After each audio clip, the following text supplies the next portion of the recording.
मैं आपको सुनाता हूं। प्रकाशित वाक्य 5 उसकी 5 से 10 आयत,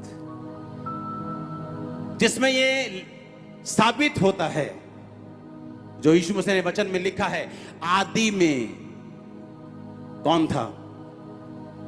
वचन परमेश्वर के, और वचन ही आदि में यीशु मसीह परमेश्वर के साथ था। क्योंकि वचन कौन है? वचन ने देह धार के वो नीचे आया और उसका नाम क्या रखा गया? प्रभु यीशु मसीह। आदि में यीशु था, यीशु परमेश्वर के साथ था और यीशु ही परमेश्वर था। आदम और हवा के टाइम भेड़ कुर्बान की गई, मूसा के टाइम पे एक भेड़ कुर्बान की गई, मेमना कुर्बान किया गया।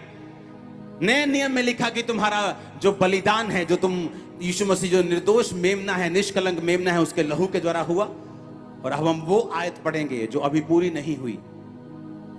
ये प्रकाशित वाक्य जो बहुत सालों के बाद पूरा होगा। अभी यीशु मसीह के आने के बाद, शैतान को हराने के बाद, एंड में जब न्याय होगा, ये तब की प्रोफेसी है, तब की लाइन है जो बाइबल में ऑलरेडी लिखी हुई है।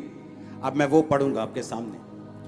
उन पर प्राचीनों में से एक ने मुझसे कहा, मत रो, देख यहूदा के गोत्र का वह सिंह, वह शेर जो दाऊद का मूल है, उस पुस्तक को खोलने और उसकी 7 मोहरें तोड़ने के लिए जयवंत हुआ है। तब मैंने उस सिंहासन और चारों प्राणियों और उन प्राचीनों के बीच में एक वध किया हुआ मेमना खड़ा देखा। उसके 7 सींग और 7 आंखें थी। वे परमेश्वर की 7 आत्माएं हैं जो सारी पृथ्वी पर भेजी गई हैं। उसने आकर उसके दाहिने हाथ से जो सिंहासन पर बैठा था पुस्तक ले ली। जब उसने पुस्तक ले ली तो वे चारों प्राणी और 2400 प्राचीन, जो 24 प्राचीन थे, उस मेमने के सामने गिर पड़े।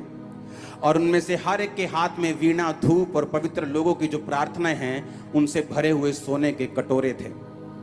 वे नया गीत गाने लगे कि तू इस पुस्तक के लेने और इसकी मुहरें खोलने के योग्य है, क्योंकि तूने वध होकर अपने लहू से हर एक कुल, भाषा और लोग और जाति में से परमेश्वर के लोगों को मोल लिया है और उन्हें हमारे परमेश्वर के लिए एक राजा और याजक बनाया है, और वो पृथ्वी पर राज्य करते हैं। आने वाले समय में परमेश्वर कहता है कि एक वध किया हुआ मेमना उनके बीच में खड़ा होगा और वो कहेगा कि मैं इन पुस्तकों की मोहरों को, कितने मेरी बात को समझ रहे हैं? वो कौन है वध किया हुआ मेमना? वो कत्ल किया हुआ मेमना कौन है? जो स्वर्ग में है। वो कौन है? बोलो। फिर से पढ़ेंगे उस आयत को। तूने वध होकर अपने लहू से हर एक कुल,